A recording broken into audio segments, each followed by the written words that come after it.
కేంద్రంలో మరోసారి మోడీ ప్రభుత్వమే అధికారంలోకి వస్తుందని ఉత్తరప్రదేశ్ డిప్యూటీ సీఎం బ్రజేష్ పాఠక్ ధీమా వ్యక్తం చేశారు. 10 ఏళ్ల మోడీ పాలనలో ప్రజల సంక్షేమానికి పెద్దపీట వేశామని, దేశాన్ని అభివృద్ధి చేసిన ఘనత మోడీకే దక్కుతుందని అన్నారు.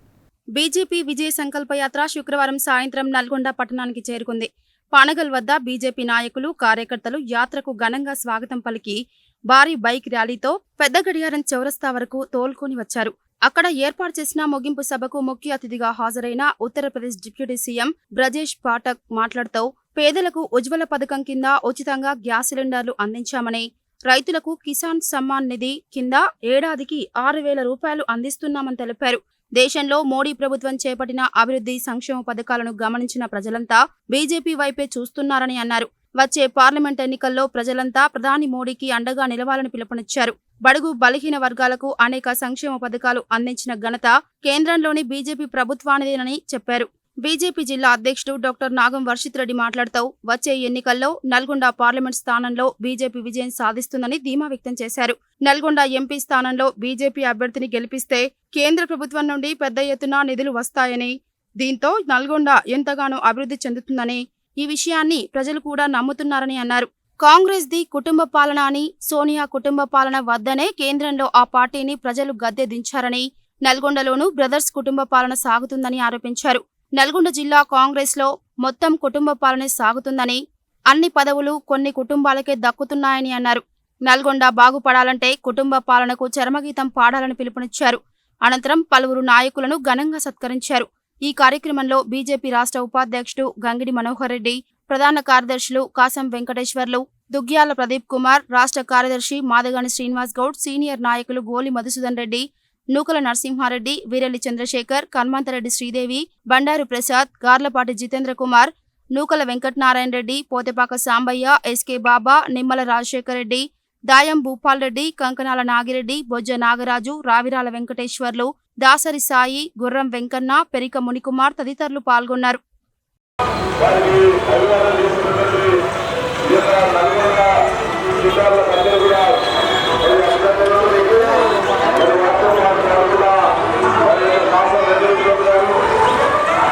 ఐదు క్లస్టర్ల యాత్రలో విజయవంతంగా ముగించిన మన యొక్క తెలంగాణ రాష్ట్ర ఈ యొక్క యాత్రల ఇన్ఛార్జి రాష్ట్ర ప్రధాన కార్యదర్శి దుగ్గ్యాల ప్రదీప్ కుమార్ గారిని మన యొక్క ఉత్తరప్రదేశ్ ఉప ముఖ్యమంత్రి వారిని సన్మానించవలసిందిగా కోరుతున్నాము. పూర్తి చేసిన మన యొక్క రాష్ట్ర ప్రధాన కార్యదర్శి దుగ్గ్యాల ప్రదీప్ కుమార్ గారిని మన యొక్క ఉత్తరప్రదేశ్ ముఖ్యమంత్రి బ్రజేష్ పాఠక్ గారు వారిని సన్మానించవలసిందిగా కోరుతున్నాం. सबसे पहले आप सबका हृदय से आभार प्रकट करता हूँ, अभिनंदन करता हूँ कि जब हम तेलंगाना में पहुंचे तो हैदराबाद से लेकर के नलगोड़ा तक बड़ी संख्या में सभी कार्यकर्ता भाई बहनों ने हृदय तल की गहराइयों से स्वागत किया। उसके लिए आप सबका हृदय से आभार प्रकट करता हूँ। साथियों, हम सब जानते हैं देश के अंदर लोकसभा का चुनाव मात्र कुछ दिनों के अंदर डिक्लेयर होने वाला है। ऐसे अवसर पर तेलंगाना में विजय संकल्प यात्रा के माध्यम से भारतीय जनता पार्टी ने एक एक भाई बहन को घर घर संपर्क करके आदरणीय प्रधानमंत्री नरेंद्र मोदी जी की नीतियों से अवगत कराने के लिए यात्रा का आयोजन किया है। आज यात्रा 3 लोकसभा क्षेत्रों को होती हुई आज आपके जिले में, आपके शहर में आई है। ऐसे अवसर पर उपस्थित हजारों की भीड़ ने जिस ढंग से यात्रा का स्वागत किया है वो अद्भुत है। ये तय करता है कि लोकसभा का चुनाव का जब परिणाम आएगा तो ये 3 की 3 सीटें भारतीय जनता पार्टी के खाते में जाने वाली है। हम सब जानते हैं 2014 से लेकर आज तक भारतीय जनता पार्टी की सरकार माननीय मोदी जी के नेतृत्व में चल रही है। 2014 से पहले देश के क्या हालत थे किसी से छुपा नहीं है। देश के अंदर भ्रष्टाचार, आकंठ दलदल में डूबी कांग्रेस पार्टी, उनके ढेर सारे मंत्री, ढेर सारे नेता जेल की सलाखों के पीछे जेल की हवा काट रहे थे। घोटाले पर घोटाले हो रहे थे, चाहे आकाश हो, चाहे थल हो, चाहे जल हो, चारों तरफ घोटाले ही घोटाले हो रहे थे। कुछ घोटालों के बारे में कांग्रेस पार्टी के आपको बताना चाहता हूँ। 2G स्पेक्ट्रम घोटाला हुआ, तो कांग्रेस पार्टी के मंत्री जेल की हवा खा रहे थे। कॉमनवेल्थ के गेम दिल्ली में हुए तो कांग्रेस पार्टी के मंत्री जेल के सीटों के पीछे, उन्हीं के सरकार में उन्हीं के मंत्री जेल के सीटों के पीछे थे। कोयला घोटाला हुआ तो उनकी सरकार के ढेर सारे मंत्री जेल के सीटों के पीछे थे। सेना को भी नहीं छोड़ा। सेना के बने भवनों में मुंबई में घोटाला हुआ, चारों तरफ घोटाले ही घोटाले थे। लेकिन 2014 के बाद जब से आदरणीय मोदी जी ने देश की सामान संभाली, दुनिया के पैमाने पर देश की वास्तविक क्षमता रखा और देश के अंदर गरीब कल्याण योजनाओं के माध्यम से गरीब और अमीर की जो खाई थी उसे मिटाने का काम किया। आज हम कह सकते हैं कि देश के अंदर सभी गरीबों को सम्मान से जीने का हक, उनके जीवन स्तर को ऊपर उठाने में माननीय मोदी जी ने कामयाबी हासिल की है। ये पहली बार आजादी के बाद संभव हुआ है कि देश के हर गरीब को पक्का मकान देने का जो सपना माननीय मोदी जी ने देखा था, इन 10 वर्षों में पूरा हो गया है। हर गरीब को पक्का मकान इस देश के अंदर मिला है, जरूरतमंद गरीबों को। शौचालय देखने में छोटा विषय लगता है, लेकिन हमें अच्छी तरह याद है, गांव हो, कस्बा हो, शहर हो, हमारे माताएं बहनें बुजुर्ग जो गरीब थे, शाम होने का इंतजार करते थे कि शाम हो जाएगी, रात हो जाएगी तो हम किनारे बैठ करके दैनिक क्रियाओं से निवृत्त होने का काम करेंगे। लेकिन आज देश के हर गरीब को, भाई बहन को शौचालय देकर उनको इज्जत से जीने का हक माननीय मोदी जी ने देने का काम किया। उनकी भी इज्जत है। आज गरीब कह सकता है कि हम भी इज्जत से जीने का काम करते हैं, जीने का हक हमारा भी है। हम सब जानते हैं, पीने के पानी के लिए हमारी बहनें 4-5 किलोमीटर दूर जाकर के पानी की बाल्टी, घड़ा, डब्बा लेकर के पानी के लिए जाते थे। लेकिन आज जल जीवन मिशन के माध्यम से पूरे देश के अंदर घर घर नल से जल पहुंचाने का काम तेजी के साथ चल रहा है। तेलंगाना में हो, चाहे आंध्रा में हो, चाहे देश का कोई हिस्सा हो, जाकर के हमारे पत्रकार मित्र देख करके देश की जनता के सामने सही तस्वीर बता सकते हैं। हमारे घर में कोई गरीब बीमार हो जाए, कोई किडनी, लीवर या अन्य कोई गंभीर रोग लग जाए, सबसे पहले गरीब के बेटी के गहने बिकते थे, घर बिकता था, फिर गरीब का खेत बिकता था। लेकिन मोदी जी ने दुनिया की सबसे बड़ी योजना प्रारंभ की, आयुष्मान भारत के माध्यम से। आज हम कह सकते हैं कि हर गरीब को 5 लाख तक का निःशुल्क इलाज की गारंटी देने का काम मोदी जी ने किया है। ये दुनिया की सबसे बड़ी योजना है। हमारी गरीब बहनें खाना बनाती थी, लकड़ी पे, कंडे पे, चूल्हे पर आग जलाकर खाना बनाती थी बच्चों के लिए। हजारों सिगरेट बीड़ी का धुआं उनके फेफड़ों में जाता था।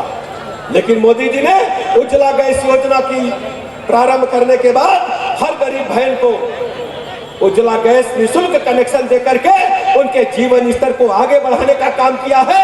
अब किसी गरीब बहन को चूल्हे पर खाना बनाने की जरूरत नहीं कि उसको निःशुल्क गैस कनेक्शन देने का काम मोदी जी ने किया है। किसानों की बात चलती, किसानों को कौन पूछता था? किसानों के बारे में चर्चा तो होती थी, लेकिन उनके जीवन स्तर को ऊपर उठाने के लिए क्या योजनाएं लाई जाए? आज किसान के पास चले जाइए, उसकी मिट्टी, उसकी खेत की मिट्टी में क्या उपजेगा, कौन सा उत्पाद होगा, गेहूं, चावल होगा, गन्ना होगा, मूंगफली होगी। मृदा परीक्षण के माध्यम से मृदा कार्ड हर किसान के खेत का उपलब्ध है, उसको बताया जाता है वैज्ञानिक विधि से।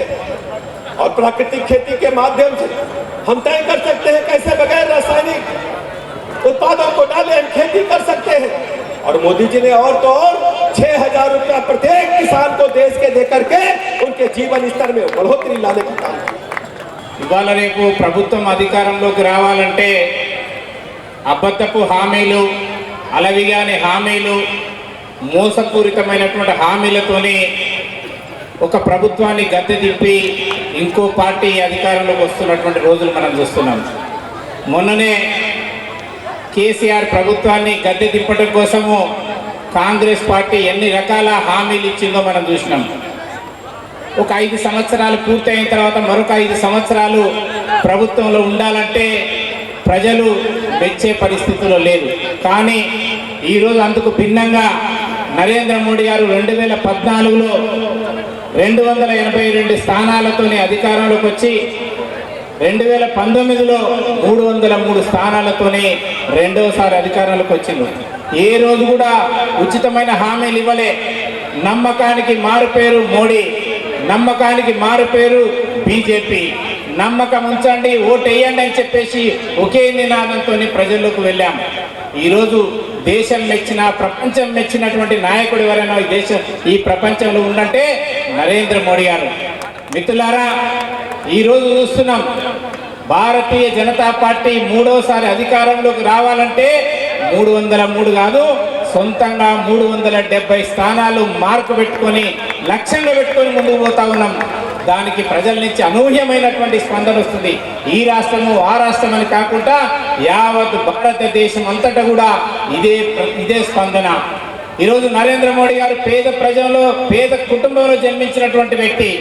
ఈరోజు దేశంలో సంస్కరణలతో పాటుగా అభివృద్ధి కార్యక్రమాలతో పాటుగా పేదలకు ఏం అవసరాలు ఉన్నాయని చెప్పేసి అవసరాలు తీర్చి అందరి యొక్క మన్ననలు పొందినటువంటి వ్యక్తి నరేంద్ర మోడీ గారు. ఇవాళ మనందరికీ తెలుసు ఈ యాత్ర యొక్క ఉద్దేశం విజయ సంకల్ప యాత్ర.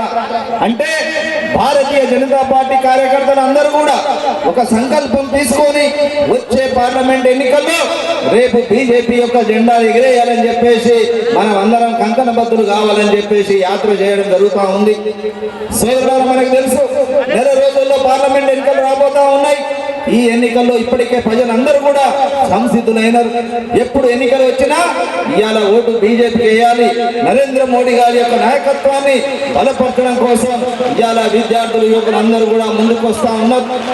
మనం చూసినాం ఏ ఎన్నికలు వచ్చినా గల్లీలో ఏ పార్టీ ఉన్నా ఢిల్లీలో మాత్రం బీజేపీ ఉండాలని ఇవాళ ప్రతిపక్ష పార్టీలకు చెందినటువంటి నాయకులు కార్యకర్తలు కూడా ఇవాళ మోడీ గారు రావాలని ఆశిస్తా ఉన్నారు.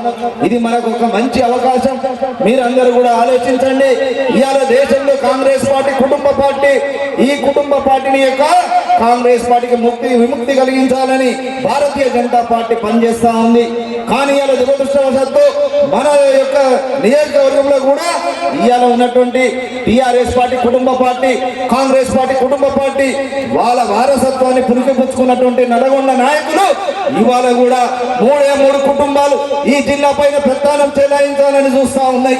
ఇవాళ చూసిన వచ్చే ఎన్నికల్లో జానారెడ్డి గారి కొడుకట, అదేవిధంగా సుఖేందర్ రెడ్డి గారి కొడుకట, కోమల్ రెడ్డి కొడుకట, ఈ 3 కుటుంబాలు ఈ జిల్లాని ఆధిపత్యం చెలాయించాలని చూస్తా ఉన్నాయి.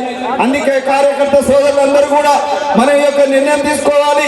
ఏదైతే దేశంలో కుటుంబ పార్టీలకు వ్యతిరేకంగా మనం పనిచేస్తున్నామో ఈ జిల్లాలో ఉన్నటువంటి కుటుంబ వారసత్వ రాజకీయాలకు వ్యతిరేకంగా భారతీయ జనతా పార్టీ ముందుకు రావాలి, మార్పు తీసుకురావాలి. నరేంద్ర మోడీ గారు 2014లో అధికారంలోకి వచ్చారు. 5 సంవత్సరాల పరిపాలన తర్వాత మరోసారి 2019లో అత్యధిక సీట్లతో, గతంలో గెలిచిన సీట్ల కంటే ఎక్కువ సీట్లతో రెండోసారి అధికారం చేపట్టారు. మూడోసారి నరేంద్ర మోడీ ఒకటే నినాదం ఇచ్చాడు, అబ్కి బార్ 400 పార్. ఖచ్చితంగా 400 సీట్లలో మనం గెలవాల్సి ఉంది. ఆ 400 సీట్లలో మన నల్లగొండ కూడా ఉండాలంటే మీ అందరూ కూడా ఇక్కడి నుంచి ఒక వజ్ర సంకల్పంతో, ఈ విజయ సంకల్పంతో మనందరం కూడా ముందుకు పోవాలి. రాబోయే పార్లమెంట్ ఎన్నికల్లో ఈ నల్లగొండ కూడా నరేంద్ర మోడీ టీంలో, నరేంద్ర మోడీ గారి పార్లమెంటరీ పార్టీలో ఒక సభ్యుడిని ఇక్కడి నుంచి పంపాల్సిందిగా మీ అందరికీ విజ్ఞప్తి చేస్తూ, నేను అడిగిన కొంతమందిని ఎందుకు మరి మోదీ గారిని మరి ఇక్కడనేమో నల్గొండ జిల్లాలంతా కూడా కాంగ్రెస్ ఎమ్మెల్యేలు అవునా కదా, మరి మొన్ననేమో కాంగ్రెస్ ఎమ్మెల్యేలు మీరేమో మోదీ ఎన్నికలు అంటారు, మోదీ గారిని పార్లమెంట్ పంపిస్తాం నల్గొండ బీజేపీ అని అభ్యర్థులు ఎందుకని అడిగిన అంటే వాళ్ళు అంటున్నారు మరి ఇక్కడ ఉన్న వాళ్ళందరూ కాంగ్రెస్ ఎమ్మెల్యేలు, మరి కేంద్రంలో రాబోయేది మన జగద్గురు నరేంద్ర మోదీ గారు కాబట్టి ఈ నల్గొండలో ఈ కాంగ్రెస్ ఎమ్మెల్యేలు ఏం చేస్తారు, ఏం రావు కేంద్ర నిధులు అభివృద్ధి. మరి నల్గొండ నేను చిన్న ఉన్నప్పటి నుంచి చూస్తున్నా, మొత్తం చుట్టూనే చిన్నప్పటి నుంచి చూస్తున్నా. మనం ఇట్లనే ఉన్నాం, ఈ నల్గొండ క్లాక్ టవర్ ఇట్లనే ఉన్నాయి. మొన్న ఒక ఆయన వచ్చిండు నల్గొండని దత్తత తీసుకుంటారా పెద్ద ఒకసారి చెప్పి కేసీఆర్ సార్ ఏం చేసిండు, కుక్క బొమ్మలు దాంట్లో బొమ్మలు పెట్టిపోయింది నల్గొండ. మరి దత్తత తీసుకొని మోసం చేసిండు, రిజెక్ట్ వద్దని చెప్పిండు భూపాల్ రెడ్డిని. మరి దాని తర్వాత ఆ కోమటిరెడ్డి వెంకటరెడ్డిని ఆ రోజే రిజెక్ట్ చేసి మంత్రి పదవి త్యాగం చేసిన అంటే ఎవరు నమ్మలే. కాకపోతే ఏమైందంటే మోదీ గారు చేస్తున్న పథకాలు ఏవైతే ఉన్నాయో కింద స్థాయిలో తీసుకెళ్ళలేకపోయిన వాళ్ళు అనుకోని వాళ్ళు ఒక ఆల్టర్నేటివ్ లేకుండా కాంగ్రెస్ వాళ్ళకి ఓటేసారు. కానీ ఈ పార్లమెంట్ మాత్రం ఖచ్చితంగా భారతీయ జనతా పార్టీ అభ్యర్థి నల్గొండ పార్లమెంట్ లో ఉంటే మరి కేంద్రంలో మోదీజీ, కేంద్రంలో భారతీయ జనతా పార్టీ, మరి నల్గొండలో కూడా భారతీయ జనతా పార్టీ ఎంపీ అభ్యర్థి ఉంటే మరి నేరుగా కేంద్ర ప్రభుత్వం నిధులు వస్తాయి, అభివృద్ధి జరుగుతుందని చెప్పి యావత్ తెలంగాణ ప్రజలు, యావత్ దేశ ప్రజలు, యావత్ నల్గొండ ప్రజలందరూ కూడా కోరుకుంటున్నారు. కాబట్టి మరి రానున్న ఎన్నికల్లో మనందరం కూడా మోదీ గారికి ఓటేసి, భారతీయ జనతా పార్టీ ఓటేసి మన మద్దతు తెలిపి నల్గొండ పార్లమెంట్ లో భారతీయ జనతా పార్టీ అనే అభ్యర్థిని గెలిపించుకోవాల్సిందిగా మీ అందరినీ కోరుకుంటూ బోలో భారత్ మాతా కే.